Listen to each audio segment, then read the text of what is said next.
سب سے بہتر میرا زمانہ ہے، اس کے بعد وہ زمانہ جو میرے زمانے سے متصل ہے، پھر وہ زمانہ جو اس کے ساتھ متصل ہے۔ ہم یہ قرون اولیٰ کو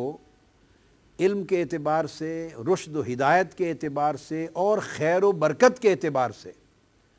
بعد کے سارے زمانوں پر افضل اور مبارک تصور کرتے ہیں، اس لیے کہ پہلا زمانہ وہ ہے جسے آقا علیہ الصلوۃ والسلام کے حیات ظاہری کے ساتھ ایک تعلق اور اتصال نصیب ہوا ہے۔ پھر صحابہ کرام کا زمانہ ہے، ان کے مبارک وجود مسعود جو ان کے تھے، ان کا دور ہے، اور ان کے رشد و ہدایت اور ان کی خیرات و برکات کا اس زمانے کو تعلق نصیب ہوا ہے۔ پھر تابعین کا دور ہے، تو یہ اخیار ہیں، بابرکت لوگ ہیں، صاحبان رشد ہیں، صاحبان سعادت ہیں، تو ان کے زمانوں کو حضور علیہ الصلوۃ والسلام کی حیات ظاہری کے ساتھ قربت کی بنیاد پر سب زمانوں سے افضل قرار دیا گیا۔ اسی طرح قرآن مجید نے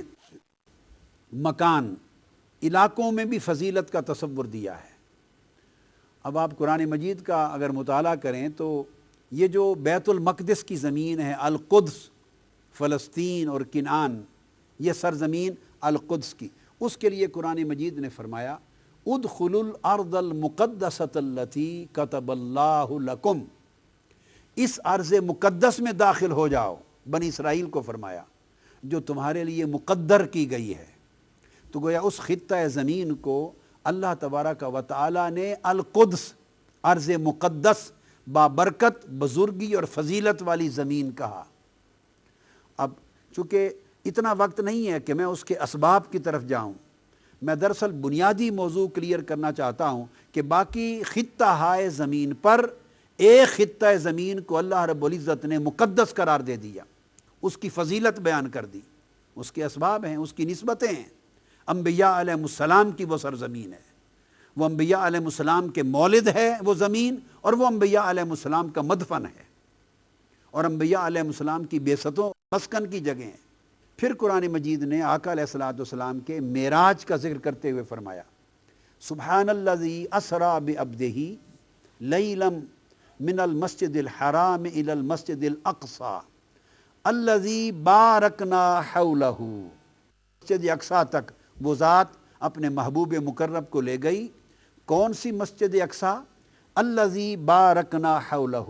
جس کے ارد گرد کے ماحول کو اللہ نے مبارک کر دیا ہے، برکت دے دی ہے۔ برکت بے شک نسبت انبیاء کی وجہ سے نصیب ہوئی، مگر اس خطہ زمین کو اللہ رب العزت نے خطہ مبارکہ قرار دے دیا کہ یہ برکت والا ہے۔ تو لا محالہ جو خطہ اللہ کی بارگاہ میں برکت والا ہے، وہاں قبولیت بھی بڑھ گئی، دعاؤں کی قبولیت بڑھ گئی، درجات بڑھ گئے، اور اللہ تعالیٰ کی نعمتیں بڑھ گئیں، سعادتیں بڑھ گئیں، اور ہر لحاظ سے اللہ تعالیٰ کی نعمتیں اور رحمتیں بڑھ گئیں۔ تو اس طرح قرآن مجید میں اس کے ذکر، اب اسی طرح حرمین شریفین کا تصور ہے۔ مکہ معظمہ کو خانہ کعبہ کی وجہ سے ایک خطہ زمین کو حرم قرار دے دیا گیا۔ مدینہ طیبہ کو آقا علیہ الصلوۃ والسلام کی ہجرت گاہ اور آپ کا مسکن ہونے کی وجہ سے آقا علیہ الصلوۃ والسلام نے حرم قرار دے دیا۔ اب ساری کائنات کے شہر مل کر نہ حرم مکہ کے برابر ہو سکتے ہیں، نہ حرم مدینہ کے برابر ہو سکتے ہیں۔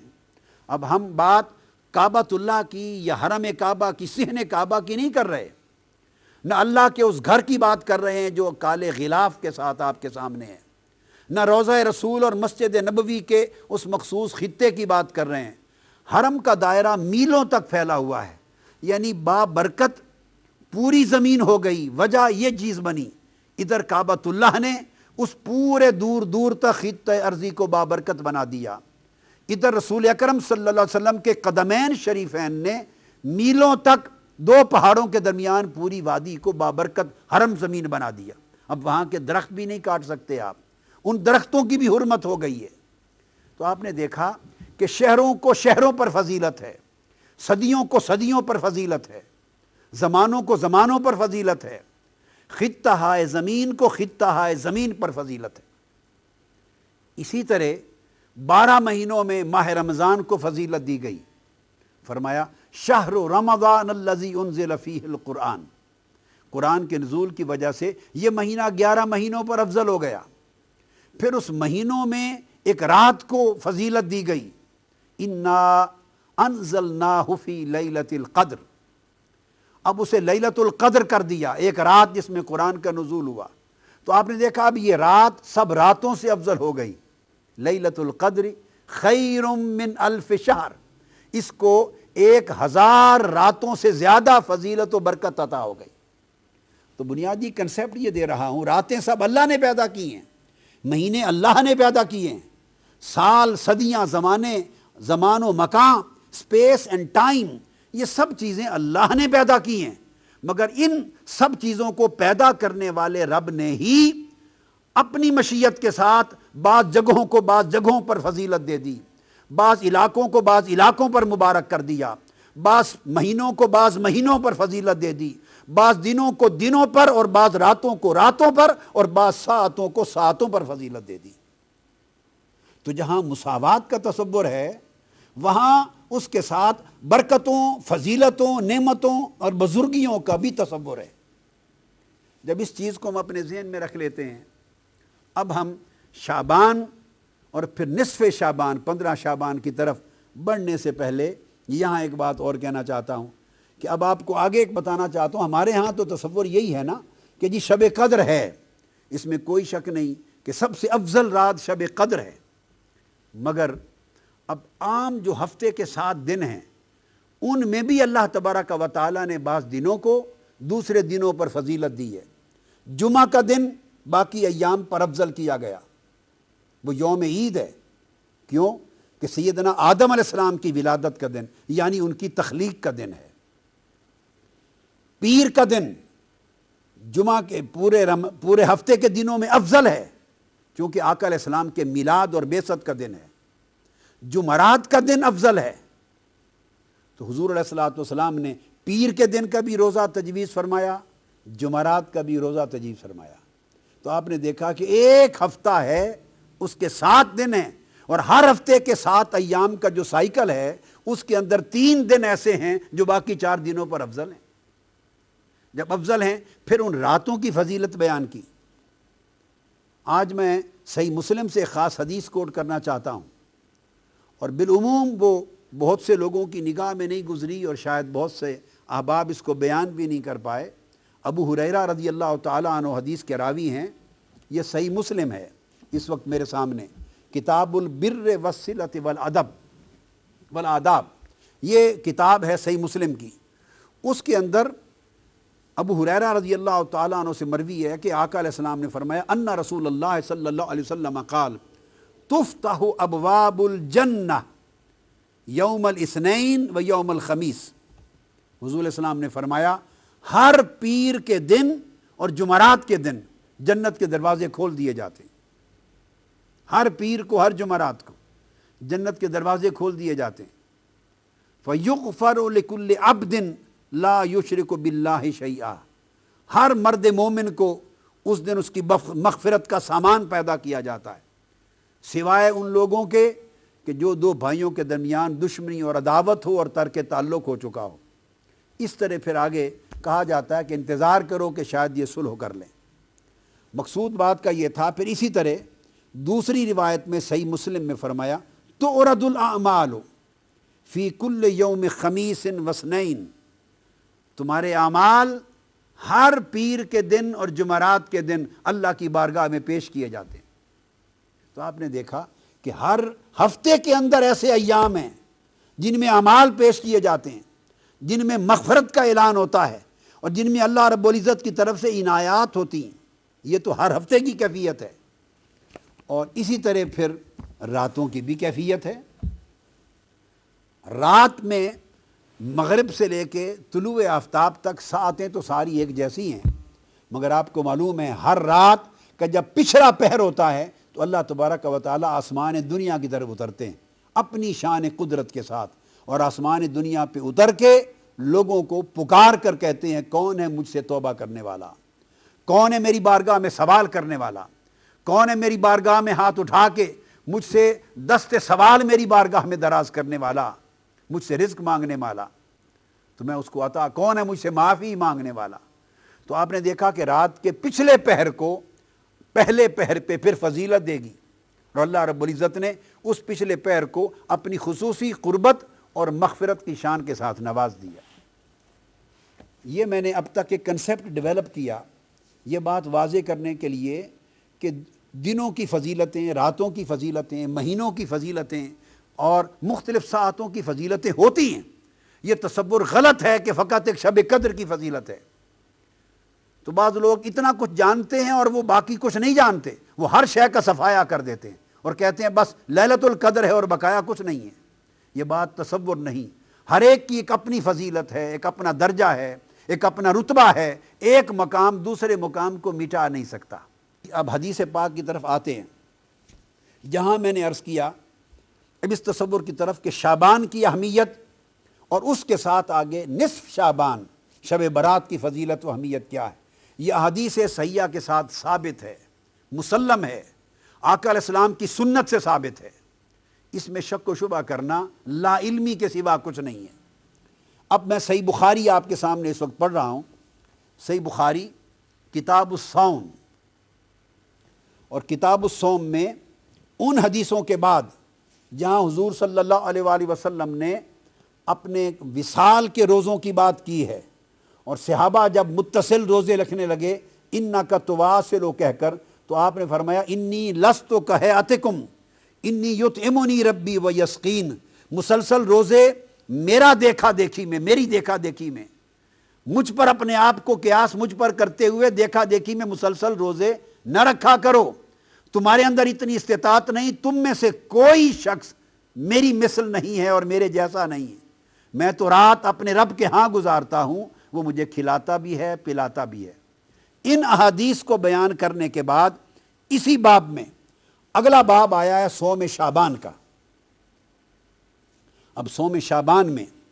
اب میں پہلے ماہ شعبان کی عمومی فضیلت کی بات کر رہا ہوں، اب جہاں ماہ رمضان کی فضیلت ہے جس پر کسی کو انکار نہیں، اب وہاں سمجھنا ہے کہ آقا علیہ الصلوۃ والسلام نے ماہ شعبان کو فضیلت دی، اور حضور علیہ السلام کا معمول تھا کہ سال کے 12 مہینوں میں سے رمضان تو وہ مہینہ تھا جس کے روزے فرض تھے، پورا کا پورا مہینہ روزے رکھتے، لیکن بقیہ 11 مہینوں میں سب سے زیادہ روزوں کا اہتمام حضور علیہ الصلوۃ والسلام ماہ شعبان میں کرتے۔ آفٹر آل کوئی سبب تھا اس کا، کوئی تو ریزن تھا، کوئی تو وجہ تھی، ماہ شعبان کی کوئی تو فضیلت تھی، کوئی تو اس میں خیر اور برکت کا پہلو تھا، اس کا بیان حضرت عائشہ صدیقہ ام المومنین رضی اللہ تعالی عنہ فرما رہی ہیں، اور امام بخاری نے باب صوم شعبان میں روایت کیا، قالت کان رسول اللہ صلی اللہ علیہ وآلہ وسلم، بیان کرتی یصوم حتی تقول لا یفطر نقول لا یفطر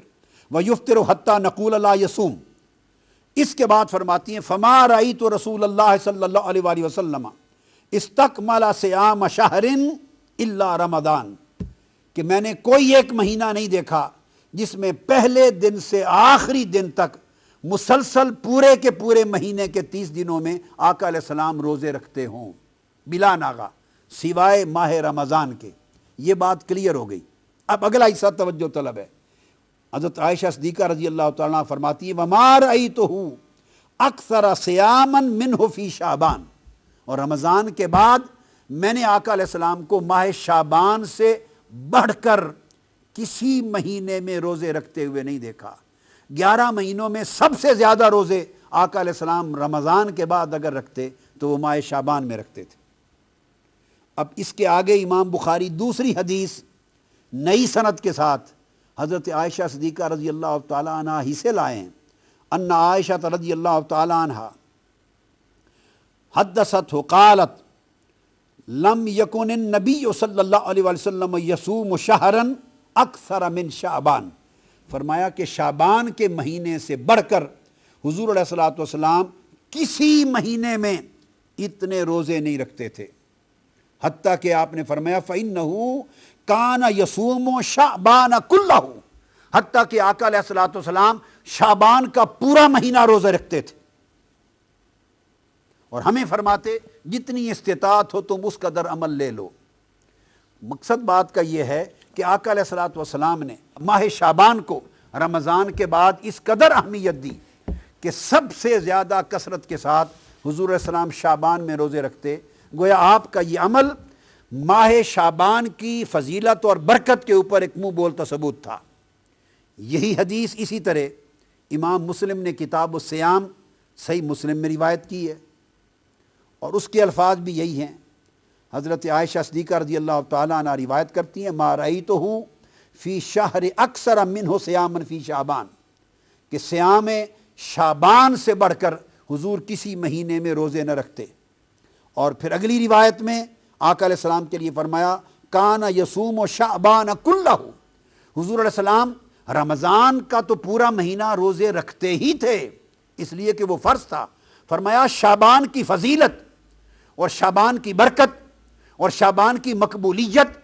اور شعبان کی بزرگی آقا علیہ السلام کی نگاہ اقدس میں اس قدر تھی کہ پورے شعبان کے مہینے میں بھی حضور روزے رکھتے. لا محالہ رمضان سے کم جب پورا شعبان فرمایا کچھ ترک بھی کرتے ہوں گے مگر اول سے آخر تک ایک معمول تھا کہ روزے کثرت کے ساتھ رکھتے. اور سال کے 11 مہینوں میں اتنے روزے نہ رکھتے جتنے شعبان میں. ان کتب حدیث بخاری اور مسلم کے ذریعے میں نے اب تک یہ واضح کیا کہ شعبان کی ماہ رمضان کے بعد آقا علیہ السلام کی سنت ثابت کر رہی ہے کہ سال کے بقیہ مہینوں میں خصوصی اہمیت تھی، برکت تھی اور ان کو خاص فضیلت تھی. اور صاف ظاہر ہے جب ایک مہینے کو فضیلت ہوتی ہے تو اس مہینے میں کوئی خاص دن ضرور رکھا جاتا ہے، کوئی خاص رات ضرور رکھی جاتی ہے. اگر ماہ رمضان کو فضیلت دی ہے تو رمضان کے مہینے کے اندر ایک خاص رات رکھی گئی ہے جس کو 1000 راتوں سے افضل کر دیا گیا ہے. اگر ماہ شعبان کو بقیہ 10 مہینوں پر آقا نے افضل قرار دے دیا ہے تو اس کی بھی کوئی وجہ ہوگی کہ اس کے اندر اس کی فضیلت کے اندر پھر کوئی ایک فضیلت والا دن اور فضیلت والی رات ضرور ہوگی. اب یہ حدیث کی ایک اور کتاب میرے سامنے ہے سنن نسائی، یہ نسائی شریف بھی سیاہ ستہ کی. اب اس میں جو حدیث پاک پیش کر رہا ہوں اس کے الفاظ ہیں کان احب الشہور الی رسول اللہ صلی اللہ علیہ وآلہ وسلم ان یصومہ شعبان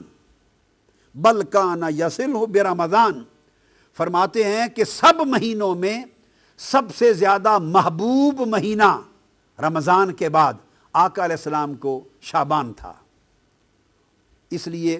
روزے کثرت کے ساتھ اس میں رکھتے اور پھر ان کے روزوں کو ماہ رمضان کے ساتھ ملا دیتے. یہ ترمذی شریف میں ایک حدیث ہے جس کو حضرت عائشہ صدیقہ رضی اللہ تعالیٰ عنہ نے روایت کیا. پھر امام ترمذی نے دوسری حدیث پھر انہی سے روایت کی. پھر امام ترمذی نے تیسری حدیث حضرت ام سلمہ رضی اللہ تعالیٰ عنہا سے روایت کی اسی مضمون پر. پھر ایک اور حدیث حضرت ام سلمہ ام المومنین سے روایت کی اور پھر اس کے بعد ایک اور حدیث حضرت ابی سلمہ سے حضرت عائشہ سے اور حضرت عائشہ سے پھر آپ نے کئی حدیثیں روایت کی. آخر پہ آپ نے اسامہ بن زید سے پھر ایک اور حدیث روایت کی. تو اتنی کثرت کے ساتھ امام نسائی نے پورا باب قائم کیا ہے اور یہ سارا باب فضیلت بیان کرتا ہے ماہ شعبان کی. اور آخری حدیث جو امام نسائی بیان کرتے ہیں اس میں آقا علیہ السلام سے پوچھا گیا یا رسول اللہ کیا وجہ ہے کہ سارے مہینوں کو چھوڑ کر آپ ماہ شعبان میں اتنے روزے رکھتے ہیں اور ماہ شعبان سے اتنی محبت کرتے ہیں اور ماہ شعبان کو رمضان کے بعد سب سے عزیز جان کے روزے رکھتے ہیں. پوچھا لم اراکا تصوم شہرا من الشہور ما تصوم من شعبان قال ذلك شہر یغفل الناس عنہ بین رجب و رمضان. یہ رجب اور رمضان کے درمیان جو مہینہ ہے آقا علیہ السلام نے اس ماہ شعبان کی اب فضیلت بیان کی، سبب بیان کیا. فرمایا هو شہر ترفع فیہ الاعمال الى رب العالمین فاحب ان یرفع عملی وانا صائم. آقا علیہ الصلوۃ والسلام نے فرمایا یہ ماہ شعبان وہ مہینہ ہے کہ لوگوں کے اعمال اس مہینے میں اللہ رب العزت کی بارگاہ میں اٹھائے جاتے ہیں. ماہ شعبان میں ہمارے اعمال اللہ کی بارگاہ میں پہنچائے جاتے ہیں. اور آپ نے فرمایا میں محبت کرتا ہوں کہ میں پورا مہینہ شعبان کا روزے سے رہوں تاکہ جس دن جس رات جس لمحے شعبان کے مہینے میں میرے اعمال اللہ کے حضور پیش ہوں تو میں اس وقت روزے کی حالت میں ہوں. تو آقا علیہ الصلوۃ والسلام نے اس میں ماہ رمضان کی فضیلت کا بنیادی راز یہ بتا دیا کہ یہ اعمال خدا کے حضور پیش کیے جاتے ہیں، اور جو شخص اس مہینے میں زیادہ اعمال صالحہ کرتا ہے، زیادہ عبادات کرتا ہے، لہذا روزہ اور صدقات و خیرات کرتا ہے، چونکہ اعمال اللہ کی بارگاہ میں اوپر اٹھائے جاتے ہیں، تو لہذا اعمال صالحہ بھی ساتھ جتنی کثرت کے ساتھ جائیں گے تو مغفرت نصیب ہوگی، اللہ کی رحمت نصیب ہوگی، اور اسی قدر اللہ کی بارگاہ سے قرب اور قبولیت نصیب ہوگی۔ یہاں تک میں نے جو احادیث کوٹ کی ہیں، یہ وہ احادیث ہیں جو ماہ رمضان کی فضیلت و برکت تمام مہینوں پر، اور پھر اس فضیلت و برکت کا سبب حدیث صحیح سے بیان کر رہی ہیں کہ اس مہینے میں آقا علیہ السلام نے فرمایا اللہ کے حضور ہمارے اعمال اٹھائے جاتے ہیں، اور میں پسند کرتا ہوں کہ روزے سے عبادت کی حالت میں، روزے داری کی حالت میں رہوں، تاکہ اعمال جس وقت، جس لمحے، جس دن، جس رات اٹھیں، ہم اس وقت اللہ کے حضور میں اعمال جائیں تو روزے کی حالت میں ہیں۔ یہ وہ بنیادی فلسفہ ہے۔ اب اگلی نشست میں اس عمومی بیان کے بعد میں انشاءاللہ براہ راست وہ جو 15 شعبان کی رات ہے اس کی فضیلت پر حدیث کی روشنی سے بات کروں گا۔ وما علینا الا البلاغ۔